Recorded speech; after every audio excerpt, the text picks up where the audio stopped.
que esa leche, esa vaca está padeciendo de una alteración de su glándula mamaria. El inicio del ordeño, fíjense que aquí si hay unos tiempos, dice que debe durar como 1 minuto, o sea, de colocar el proceso del ordeño, y el ordeño mecánico puede durar hasta 8 minutos, debería durar. Finalización del ordeño, se cargan los pezones y sellado. El sellado de los pezones, hay como unas copitas, como dice, con la solución de yodo, y cada vaca se le sella los pezones.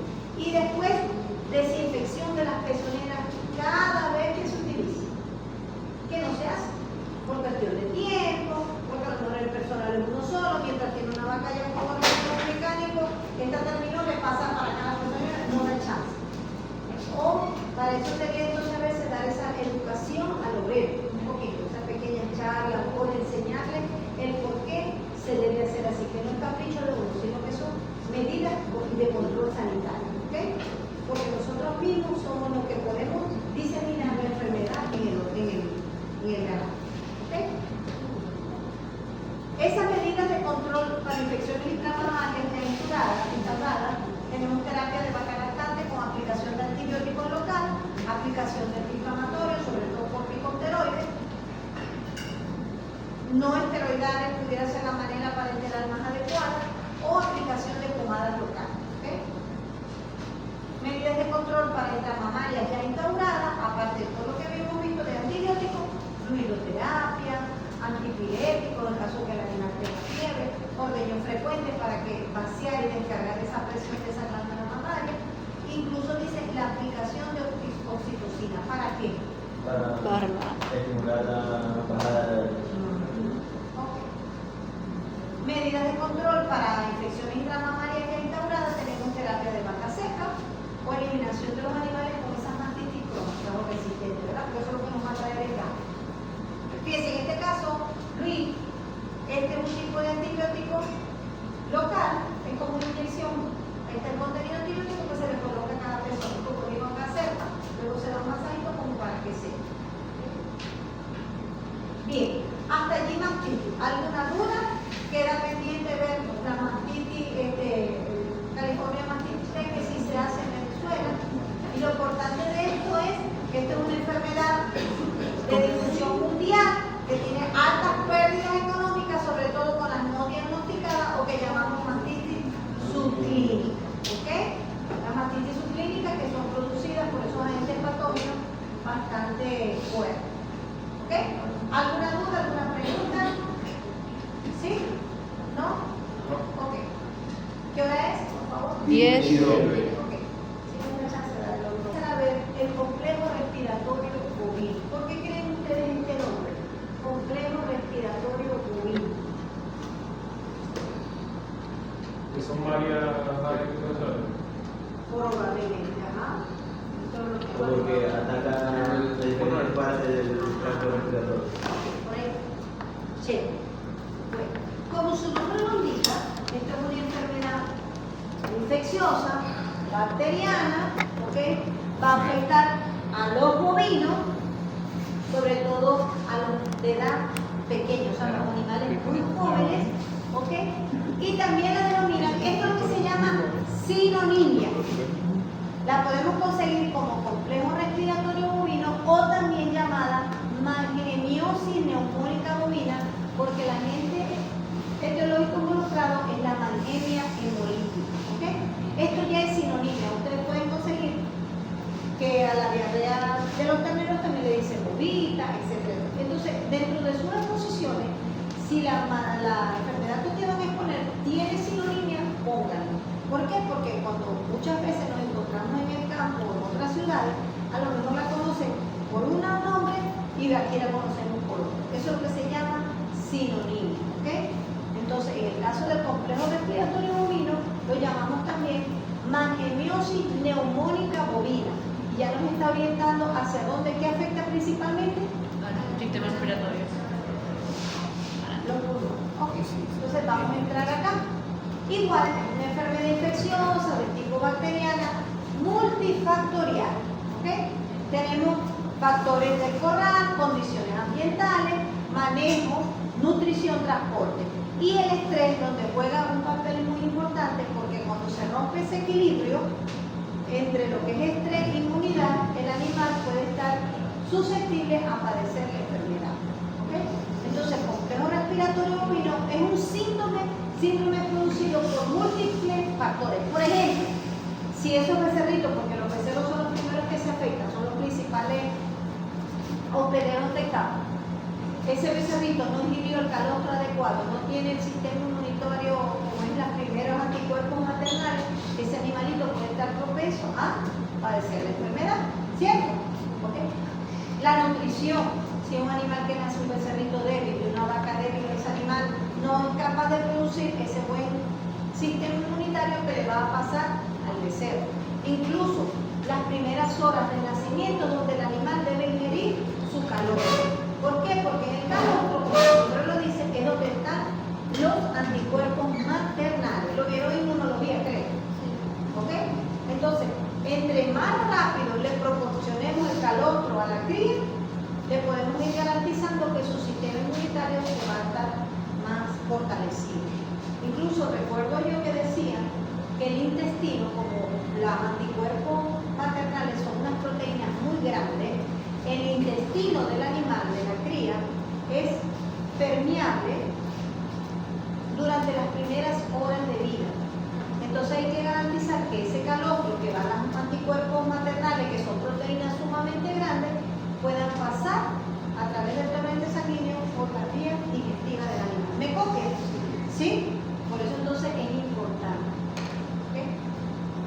Por supuesto también el sistema de vacunas, el plan de vacunas para esta enfermedad y otras enfermedades que puedan tener en los predios, el plan de vacunación, que es lo que va a garantizar que los anticuerpos maternales pasen de la madre al hijo. ¿Okay?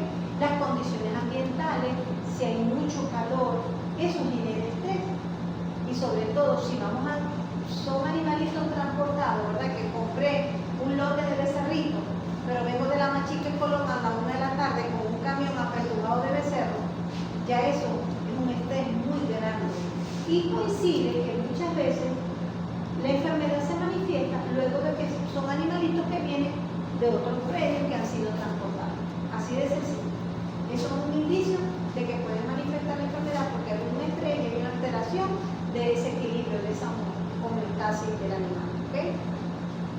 El alojamiento, si también esos animalitos donde van a estar en una cochinera, obvio que ahí no solamente van a agarrar eso, pueden contagiarse de cualquier otra enfermedad.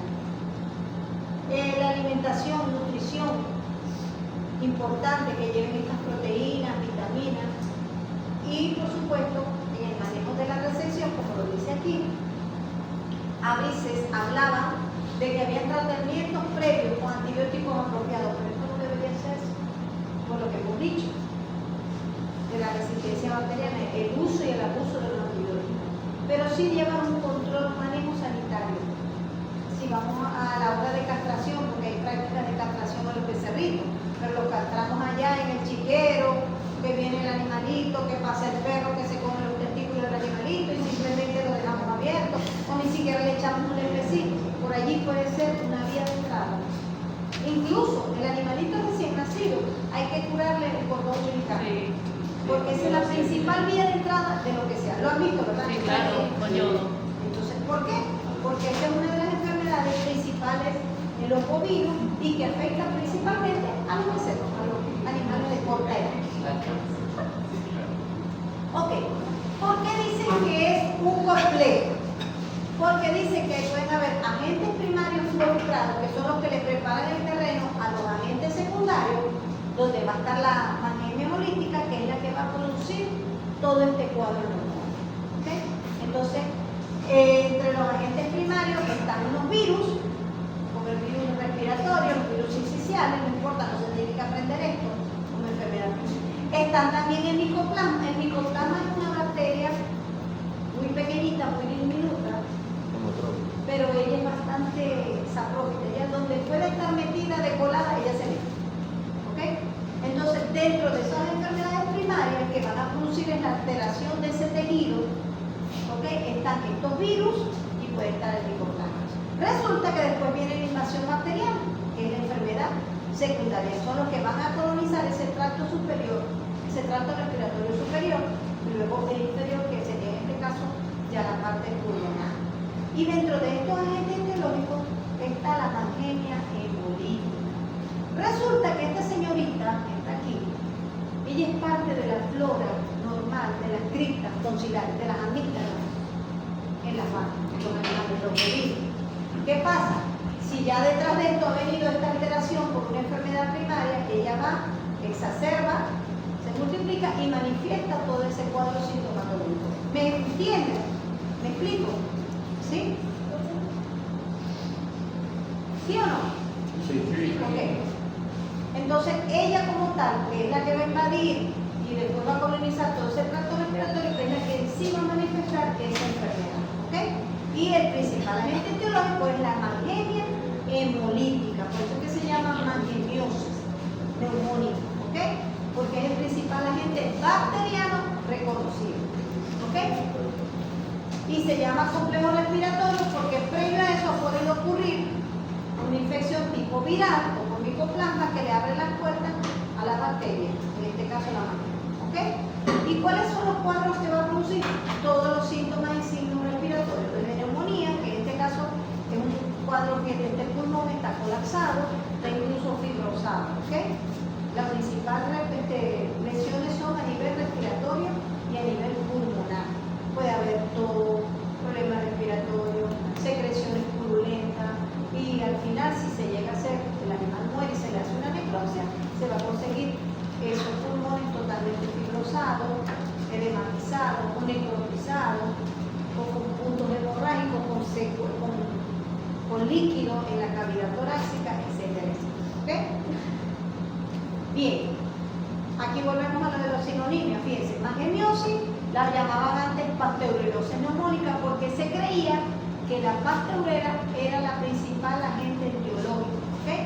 Pero a medida del tiempo se dieron cuenta que la principal agente etiológico es la mangenia hemolítica. Pero se le conocía así, como pasteurelosis, fiebre de embarque o septicemia hemorrágica. Definición: enfermedad infectocontagiosa porque son bacterianas, forma parte del cuadro del complejo respiratorio bovino, caracterizado por síntomas respiratorios. Una pleuroneumonía, toxemia, en casos fatales neumonía fibrinosa, como la que vimos ahorita en el dibujo, y afecta a estos sí, animales jóvenes, menores de 1 año, de 1 a 5 meses de edad.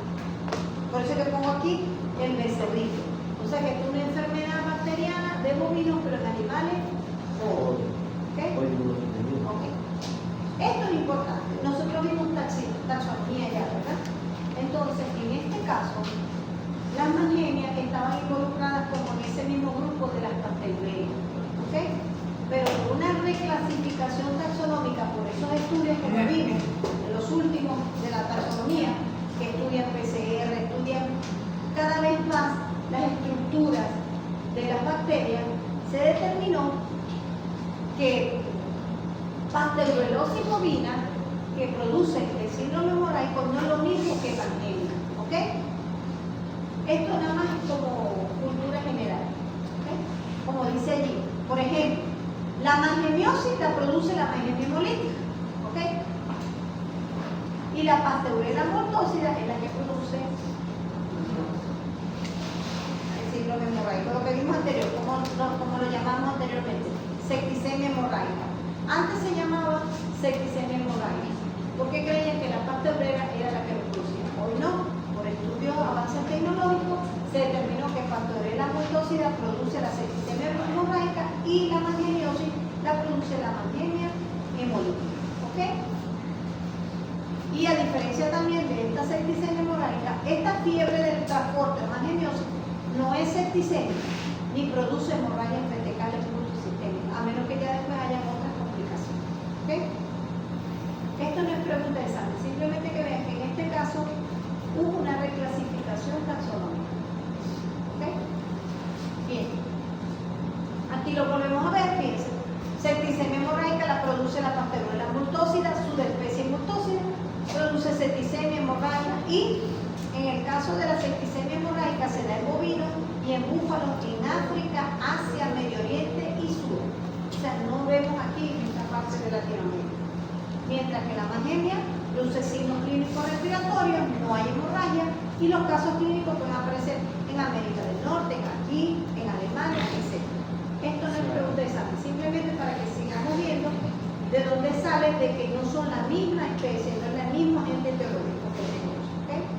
Bien, aquí podemos ver una clasificación taxonómica del agente teológico. Viene del orden de las pasteurelales, de la familia Pasteurelesiae, y dentro de los géneros de esa familia, que están el Actinobacillus, el Hemófilo, está la Mangenia molífica. Esto también lo pueden poner, si lo consiguen, en su exposición. Agente teológico con su clasificación taxonómica. No es obligado. Y fíjense que la clasificación taxonómica sale a partir del orden. El orden tiene este sufijo, ales. La familia tiene el sufijo acea. ¿Ok? Eso lo vimos en taxonomía. Pero no es pregunta de examen. ¿Ok? Simplemente para que vean cómo relacionamos la taxonomía con las enfermedades. ¿Sí? Ok. Igualmente, en la teología hablamos de que la agente causal es la Mangenia hemolítica, y ya se ha estudiado que son 2 serotipos los que pueden estar involucrados.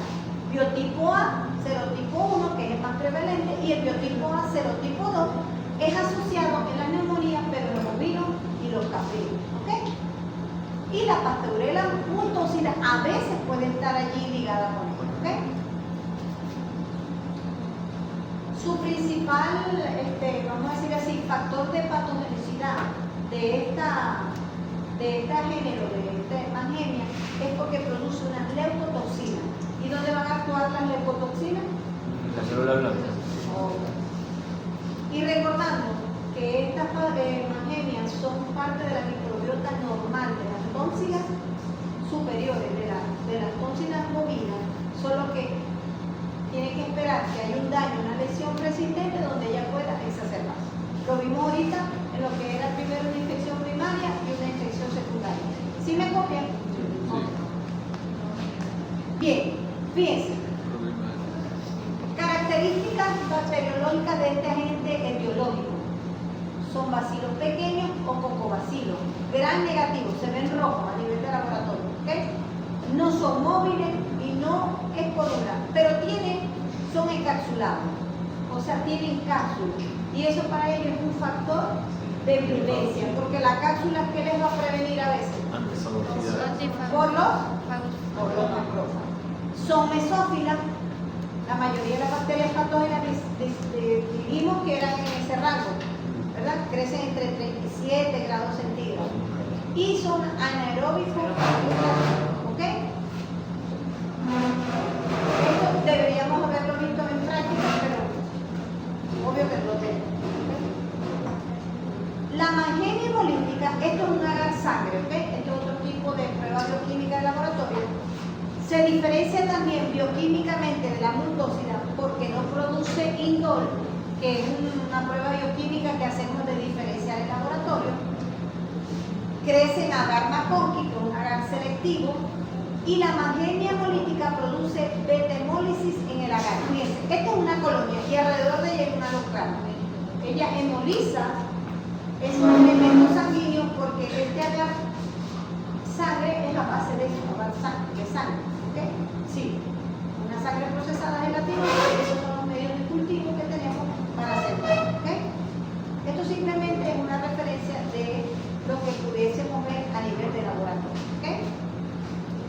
Entonces, así se verían a nivel de microscopio con unos cocobacilos, gran negativo porque se ven rosados. ¿Okay? Y las características las pueden poner también. Si consiguen las características del agente etiológico, lo pueden colocar en su exposición. ¿Okay? Aquí también conseguimos que esta bacteria tiene cierta susceptibilidad a antibióticos y a desinfectantes. Altamente sensibles al alcohol, como desinfectantes aldehídos, cloro, etcétera, etcétera. Pueden ser sensibles a las penicilinas, aunque ya se ha demostrado que muchas de estas bacterias han desarrollado la resistencia a la penicilina por la producción de unas enzimas como son las beta-lactamasas, que van a ya vimos eso en el mecanismo de acción de los antibióticos, van entonces a dañar los enlaces de los grupos beta-lactámicos de la penicilina. ¿Okay? Se ha demostrado que la Mangenia hemolítica sí es resistente con frecuencia a la streptomicina, a la sulfamida. Y esto es mediado por plásmidos de resistencia. ¿Ok? Tiene plásmidos de resistencia contra antibióticos como calamicina, tetraciclina y los beta-lactámicos, la penicilina. ¿Ok? Episiotología. Les voy a buscar lo que es episiotología, ¿verdad? La episiotología involucra toda esa información de distribución, hospedadores, transmisión, etc. Eso lo pueden tener para cada una de las enfermedades cáncer. Por ejemplo, enfermedad común en América y Europa. Recuerden que la pasteurolosis sí no, la misma que en África y en Asia. En Venezuela se ha reportado casos de enfermedad. Sí, ocurre con mucha frecuencia. Y recuerden que tiene que ver mucho con los factores de manejo ambiental. ¿Por qué? Porque animalitos que nacen en condiciones inadecuadas pueden ser susceptibles a este tipo de enfermedades. Hospedadores susceptibles, los bovinos, pero ¿de qué edad? Jóvenes, becerros. Y la transmisión se puede dar por contacto directo. ¿Ok? ¿Por qué? Porque el vehículo son las secreciones nasales que pueden tener ese moco, esa tos, ese estornudo, y puede pasar de un animalito a otro. Recuerden que ellos pueden estar en las becerreras, muchas veces hacinados, y también por esa conducta sexual, social, de estarse dando como que se cabecean unos a otros, la secreción también puede caer en el comedero, en el bebedero, contaminar esa agua, y al ingerir puede adquirir la enfermedad. ¿Ok? Bien. Factores predisponentes, dijimos que uno de los principales factores predisponentes es la edad. Animalitos muy jóvenes, ¿ok? El estado inmune, porque si son animalitos que no tienen un buen sistema inmunitario desarrollado, no se les da un calostro adecuado, vienen de un manejo muy estresante, eso puede conllevar a predisponerse ante la enfermedad. Los animalitos que no son seronegativos, o sea que nunca han tenido un tipo de vacunación, también son los más susceptibles. Y dentro del manejo, el transporte, el hacinamiento, se recomienda que los transportes sean en las horas frescas, que no vengan tan aglomerados en esos camiones, ¿ok? O que en el momento de estos manejos más cruentos, como es la castración, el descorme, tratar de que sean en horas adecuadas y después de la manipulación, antes o después, hacer buena desinfección, ¿ok? Y esto es muy importante. Siempre dentro de los manejos, en todos los predios, llámese ave, cerdo, hay que mantener los animales, como que dice, agrupados por edad.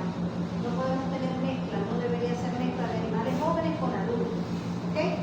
Incluso esos animalitos que vienen de otros predios deberían guardar un poco lo que llamamos la cuarentena, ¿no? Por lo menos tenerlos aislados un tiempo adecuado a ver si manifiestan o no cualquier tipo de enfermedad, para luego pasarlos a los poblados.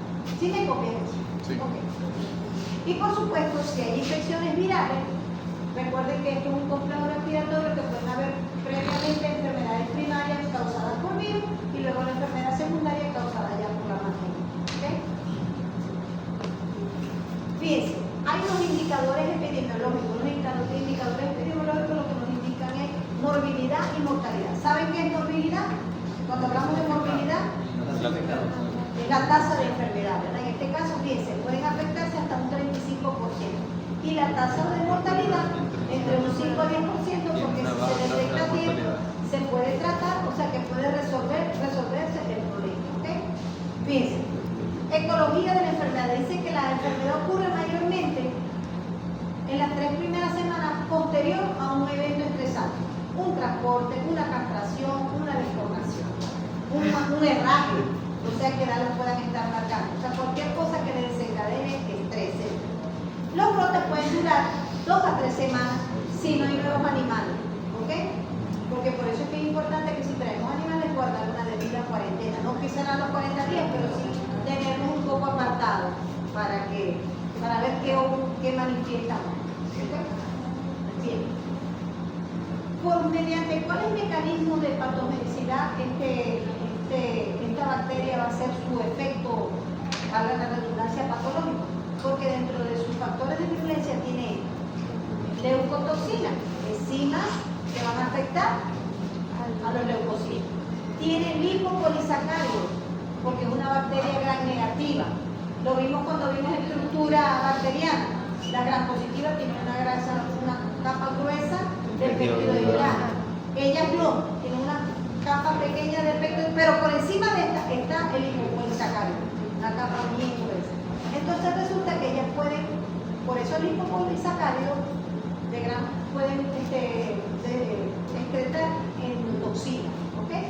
También tienen unas enzimas que actúan en las proteínas reguladoras del hierro, tienen fibria, se pueden mover, tienen otras enzimas que atacan partes del tejido, neuroamidasa, proteasa, metaloglicoproteasa, tienen antígenos, aglutinadores, tienen adhesinas que les permiten la que va a invadir, la que se va a fijar a la célula, y además tienen cápsulas y plásmidos de resistencia. La cápsula que les va a evitar ser fagocitados y los plásmidos de resistencia que van a ir pasando de generación en generación esa información codificada de resistencia. ¿Okay? Aquí podemos ver unas secreciones purulentas, el animal con una posición de dificultad respiratoria. Ya es un animal que está postrado, puede haber deshidratación, puede haber fiebre, etcétera, etcétera. La patogenia, como la vimos ahorita nuevamente, es como decir las escalas, cómo va ocurriendo la enfermedad. Primero colonizan el tracto superior respiratorio, recuerde que ellas pueden estar en las tónsilas, nada más que esperan el momento adecuado y ellas van a expresar su patogenicidad. ¿Okay? A través de esos factores de virulencia, las fibras, las cápsulas pueden ir invadiendo los tejidos y por supuesto colonizan el tracto respiratorio superior y luego inferior hacia el pulmón y producir la neumonía fibrino-purulenta. ¿Okay? Aquí, bueno, esto es más o menos una especificación ya más de tipo inmunológico, o sea, qué es lo que ocurre con esa patogenia, pero no lo vamos a hacer tan marcado. Esto sí nos importa. ¿Qué manifestaciones clínicas tiene? Tos, que se puede incrementar con el tiempo, secreción nasal que al principio puede ser cristalina y después se vuelve mucopurulenta, llega un momento que ese mismo moco hay irritación en los collares y se producen costras, ¿ok? Pueden ya haber comunicación con secreciones oculares, por supuesto va a poder ver signos sistémicos como depresión, fiebre, aumento de la frecuencia cardíaca, aumento de la frecuencia respiratoria, la alteración respiratoria en diferentes grados, desde una disnea a una disnea severa, incremento de los sonidos respiratorios si ocultamos al animal, pueden escucharse crepitación, sibilancia. ¿Ustedes han visto clínica de grandes animales? Eso es en semiología. Eso lo van a... En semiología. Tienen que afinar mucho el oído para escuchar lo que son los ruidos respiratorios normales de un ruido respiratorio activo. ¿Okay? Incluso cuando ya está muy comprometido la parte pulmonar, escuchamos ruidos de fricción pleural, porque quizás ese pulmón está tan hinchado, tan inflamado, que está rozando con la pleura. Recuerden que la pleura, en anatomía lo vimos, es esa membrana interna que recubre los pulmones y los tiene como que protegidos de las costillas y de otras áreas. ¿Okay? Entonces aquí sí vimos los signos. Dice las secreciones, una tos, aquí hay hasta costra en los collares. ¿Okay? Si hay hallazgo de necrosia porque el animalito murió, ya vemos esa compactación en ese pulmón. Fíjense, pueden haber cuadros de acceso y además también puede haber pericarditis. ¿Okay? Fíjense, en este caso, una marcada consideración de neumonía por la porción craneal anterior del pulmón. ¿Okay? Y puede ser grisácea, más pálida, etcétera, etcétera. ¿Okay? El diagnóstico, eso también tiene que ir en sus temas que van a exponer. Diagnóstico puede ser clínico si vemos los síntomas, anatomopatológico si hacemos una necropsia y a nivel de laboratorio si tomamos muestras de esas secreciones y a nivel de laboratorio llevamos para aislar e identificar el agente causal. ¿Okay? Por ejemplo, si tenemos la oportunidad de tomar muestras para el laboratorio, se llevan en unos pequeños envases totalmente estériles, se puede hacer hisopado de ese moco o lavados traqueales y se colecta. ¿Para qué? Para que a nivel de laboratorio podamos usar para siembra y cultivo, podemos también para detección serológica, bien sea de antígenos o en el caso de esta serología usamos suero pareado. Pareado quiere decir doblemente probado. ¿Okay? Y para histopatología podemos tomar muestras de tráqueas, bronquios, pulmones que se llevan en envase con una cantidad, una solución más que todo de forma a una concentración adecuada. Estamos de vidrio para llevar a lo que es histopatología. O sea, lo que vimos en histología, ¿ok? Eso se siembra, se corta, en los bloques de parafina, etcétera. Pero ya todo esto generaría un tiempo bastante largo, ¿verdad? Entonces ya la experiencia nos dice, a nivel de campo, las decisiones a tomar si aplicar o no tratamiento, ¿ok? Pero si nosotros llevamos unos buenos controles sanitarios y de manejo en la finca, la idea es no llegar a esto. De tratar de no llegar a que tengamos que tratar animales en gran masa, porque normalmente no se enferma uno, se puede enfermar toda la becerrera, por decirles algo, ¿ok? Bien, el diagnóstico diferencial, que siempre tenemos que pensar, que puede tratarse de neumonías virales, hay neumonías parasitarias, porque hay parásitos que dentro de su migración biológica pueden quedarse en los pulmones, ¿ok? Por supuesto, otras neumonías bacterianas, y en este caso la pleuroneumonía contagiosa bovina, producida por este micoplasma, que la vamos a ver porque está en el programa de contenido, pero esto es una de las enfermedades que no se da aquí a nivel de este continente, sino más bien en Asia y en África, ¿ok?